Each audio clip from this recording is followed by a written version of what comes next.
Hello दोस्तों, star general study में आपका स्वागत है। और मैं आपके लिए लेकर आया हूं कि उत्तराखंड की तैयारी कैसे करें और इसका क्या सिलेबस होता है। दोस्तों, जैसे कि आपको पता है कि लेखपाल, बंदी रक्षक और काफ़ी सारी वैकेंसी आई हुई है, तो उसके लिए हमें सिलेबस की ज़रूरत पड़ती है। और सिलेबस के अनुसार अगर तुम तैयारी करते हो तो दोस्तों एक अच्छी और बेहतर तैयारी हो जाती है। ठीक, नंबर आने के चांस जल्दी हो जाते हैं। और सिलेबस से हटकर तैयारी करते हो तो दोस्तों बहुत ज़्यादा मेहनत करनी पड़ती है, बहुत ज़्यादा पढ़ना पड़ता है, लेकिन फिर भी नंबर नहीं आ पाता। तो दोस्तों आज हम आपको बताएंगे किस तरह से आप तैयारी करें और सिलेबस में क्या होता है, क्या नहीं होता है, यूके ट्रिपल एक्स क्या मांगता है, ग्रुप सी क्या मांगता है। तो दोस्तों आइए फिर हम समझते हैं। दोस्तों ये 100 अंकों की वस्तुनिष्ठ प्रकार की लिखित प्रतियोगिता परीक्षा होती है। ठीक है, वनडे एग्ज़ाम है। जैसे कि इसमें 20 नंबर की हिंदी आती है, ठीक, और 40 नंबर का सामान्य अंक आता है। इसमें सामान्य बुद्धि परीक्षण, इतिहास, भूगोल, राजनीतिक विज्ञान, अर्थशास्त्र, राष्ट्रीय और अंतर्राष्ट्रीय महत्व की समसामयिक घटनाएं आती हैं। कंप्यूटर की थोड़ी बहुत जानकारी आती है, 2-3 क्वेश्चन कंप्यूटर के आते हैं दोस्तों। ठीक है, फिर उस उत्तराखंड से संबंधित विविध जानकारी आती है। उत्तराखंड में इसमें उत्तराखंड का भूगोल हो गया, ठीक है, भूगोल, इतिहास, राज्य व्यवस्था और उत्तराखंड की बोलचाल, बोली, वेशभूषा और उत्तराखंड की संस्कृति आदि वगैरह आते हैं। तो दोस्तों ये तो रहा अभी हमारा सिलेबस। अब इसको हम थोड़ा डीपली जान लेते हैं। दोस्तों हिंदी भाषा की अगर बात करी जाए तो हिंदी भाषा में हिंदी भाषा के प्रकार, हिंदी भाषा का विकास, कार्यालय भाषा, हिंदी की बोलियाँ, उत्तराखंड प्रदेश की प्रमुख बोलियाँ, कुमाऊनी, गढ़वाली, जौनसारी, लिपि और वर्णमाला, देवनागरी का विकास, देवनागरी लिपि के गुण दोष, देवनागरी लिपि में लिखी जाने वाली भारतीय भाषाएं, स्वर एवं व्यंजन, हिंदी वर्तनी विश्लेषण, शुद्ध अशुद्ध, विराम चिन्ह, हिंदी अंक।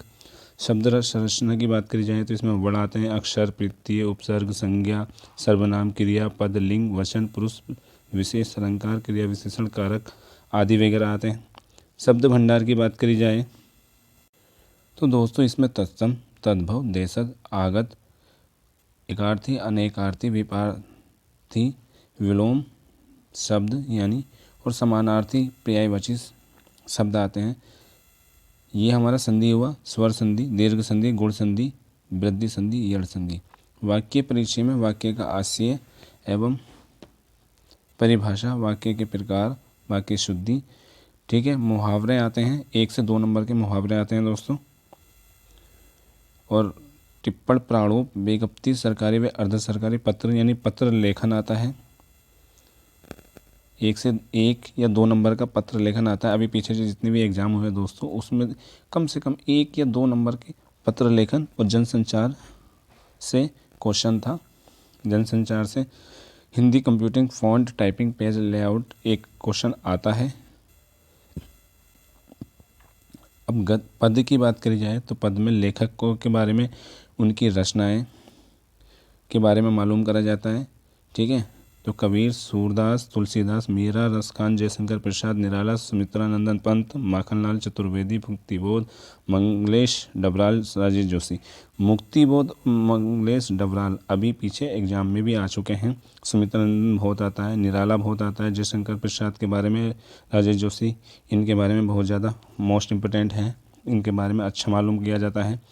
गद्य की बात करी जाए तो राहुल सांकृत्यायन, हजारी प्रसाद द्विवेदी, प्रेमचंद्र महादेवी वर्मा, शिवानी पीताम्बर दत्त, वर्तवाल, हरिशंकर प्रसाई, सलेश मटियानी, मनोहर जोशी, मनु भंडारी, शेखर जोशी आदि वगैरह के बारे में अच्छा मालूम करते हैं। 1 से 2 क्वेश्चन बनते हैं दोस्तों, बहुत अच्छे बन जाते हैं। ये हमारा सामान्य बुद्धि परीक्षण यानी रीजनिंग आ गया। रीजनिंग में आकृति वाले क्वेश्चन बहुत ज़्यादा आते हैं। श्रृंखला आती है, वर्गीकरण आता है, कागज़ मोड़ना, काटना, ये चीज़ें आती हैं। दर्पण एवं जल प्रतिबिंब आता है। और दोस्तों इसके बाद आता है सामान्य ज्ञान यानी सामान्य अध्ययन। तो इस इतिहास आता है। इतिहास के 3 पोर्शन होते हैं दोस्तों। ये हमारा प्राचीन हो गया।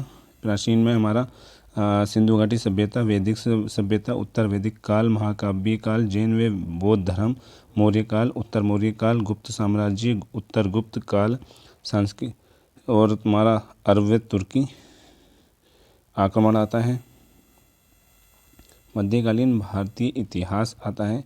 दिल्ली सल्तनत मोस्ट इम्पोर्टेंट है, ये बहुत इम्पोर्टेंट है, एक क्वेश्चन का बनता है।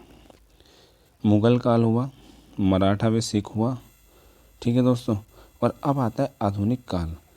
आधुनिक काल काफ़ी बड़ा पोर्शन है और यहाँ से 1 से 2 क्वेश्चन आते हैं और अच्छा देते हैं, अच्छा अंदर यानी डीपली देते हैं, ठीक है दोस्तों। तो हमारा ये पोर्शन हुआ। फिर उसके बाद प्रथम विश्व युद्ध और राष्ट्रीय आंदोलन, भारत में राष्ट्रवाद का विकास, भारत सरकार अधिनियम, विश्व का इतिहास। फिर उसके बाद आता भूगोल, भारत का भूगोल एवं विश्व भूगोल दोनों ही इसमें मालूम किया जाता है और 1 से 2 नंबर के क्वेश्चन हर एग्ज़ाम में ज़रूर देखने को मिलते हैं। फिर सामान्य ज्ञान एवं सामान्य अध्ययन में राजनीति विज्ञान यानी पॉलिटिकल साइंस, बहुत अच्छे क्वेश्चन देखने को मिलते हैं। किसी किसी एग्ज़ाम में 2 से 4 क्वेश्चन मिलते हैं, किसी में 2 से 3, लगभग 2 एवरेज अगर देखा जाए तो 2 से 3 क्वेश्चन पॉलिटिकल साइंस से ज़रूर बनते हैं।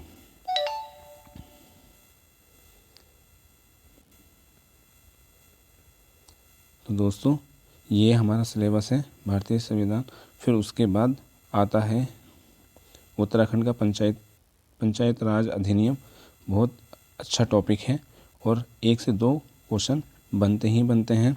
सार्क संगठन, उद्देश्य, उपलब्धियां एवं समस्याएं, अर्थशास्त्र इसमें क्वेश्चन नहीं बनते लेकिन एक आध क्वेश्चन एग्जाम में बन ही जाता है दोस्तों।